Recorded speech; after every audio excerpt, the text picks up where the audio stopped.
Assalamualaikum warahmatullahi wabarakatuh. Perkenalkan, nama saya Rizka Uzi Nur Yulianingsih, NIM 72141818058. Di sini saya dari kelompok 9 akan menjelaskan tentang matrik faktor eksternal atau EV matrix. EV matrix sendiri adalah alat yang digunakan untuk menguji lingkungan eksternal perusahaan dan untuk mengidentifikasi peluang dan ancaman yang ada. EV matrix digunakan untuk mengiringkas informasi yang diperoleh dari analisis lingkungan eksternal perusahaan. Informasi tersebut akan diringkas, dievaluasi, dan digunakan untuk tujuan yang lebih lanjut, seperti untuk membangun analisis SWOT, SWOT, dan analisis matrik IE.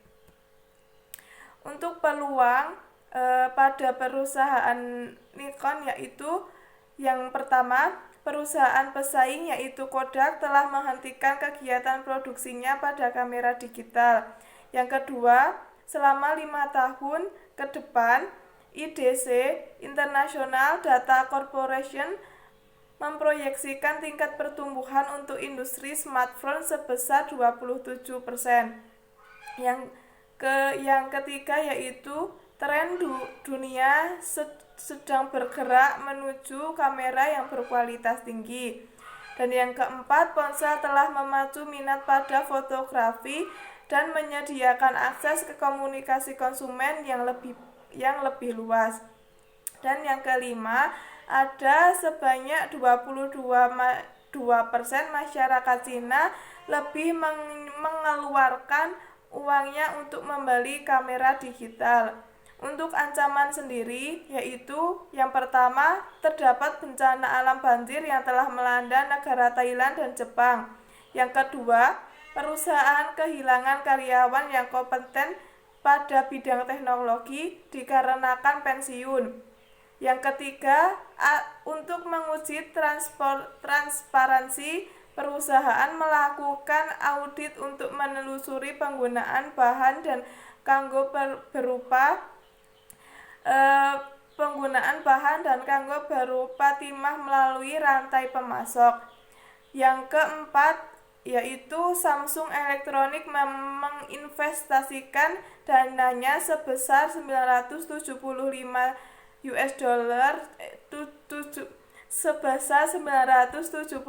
juta US dollar ke ASML untuk penelitian teknologi pembuatan chip generasi mendatang yang akan dilakukan. Yang kelima, Canon menurunkan harga kamera di India Timur dengan tujuan untuk mendapatkan sebesar 27% pangsa pasar sehingga dapat meningkatkan persaingannya. Dan yang keenam, ada penyitaan barang palsu pada tahun 2011. Untuk matrik evaluasi faktor eksternal sendiri dan terdapat dalam tabel itu terdapat kolom nomor, peluang, bobot, ranking, dan bobot total. Untuk peluang perusahaan Nikon sendiri yaitu 1.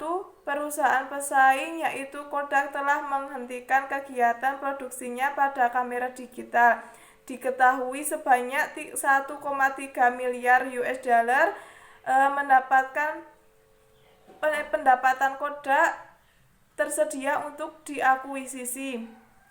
Hal tersebut menurut saya mendapatkan bobot sebesar 0,06 dan ranking 2 sehingga bobot totalnya adalah 0,12. Selanjutnya untuk peluang yang kedua yaitu selama 5 tahun ke depan IDC memproyeksikan tingkat pertumbuhan industri smartphone sebesar 27% sehingga mendapat bobot 0,15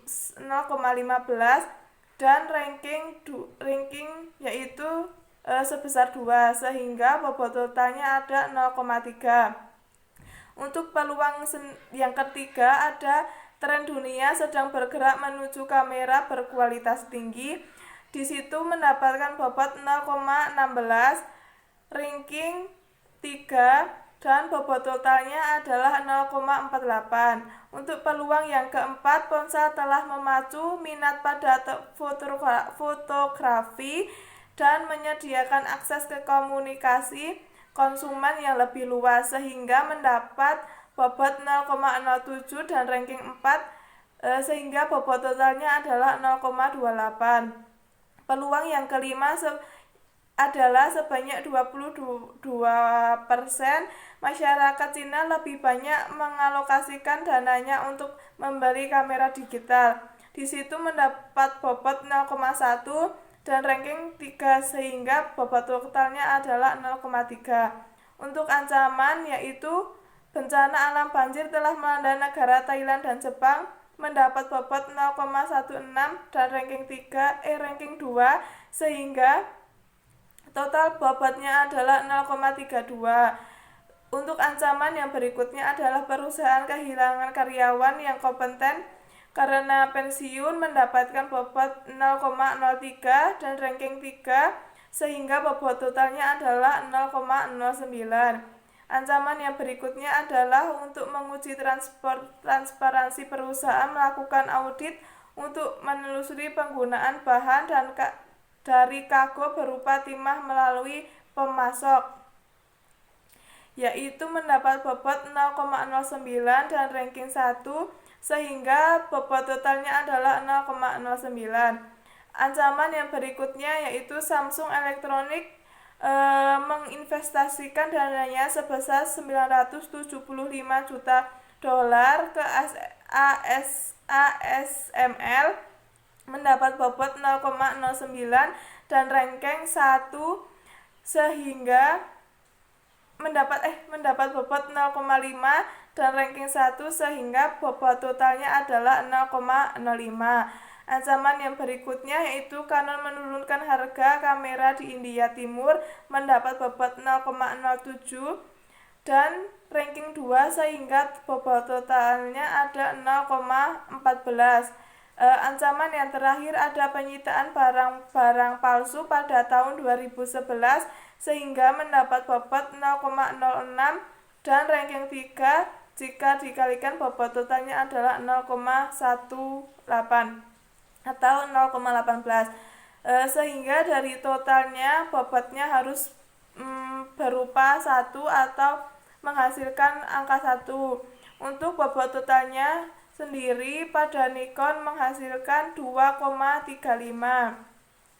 Dari hasil EV Matrix tersebut dapat diketahui bahwa total bobot sebesar 2,35 itu lebih kecil dari 2,5 yang menunjukkan bahwa perusahaan Nikon dalam menerapkan strategi perusahaan belum efektif dan efisien dalam mengeksplorasi peluang dan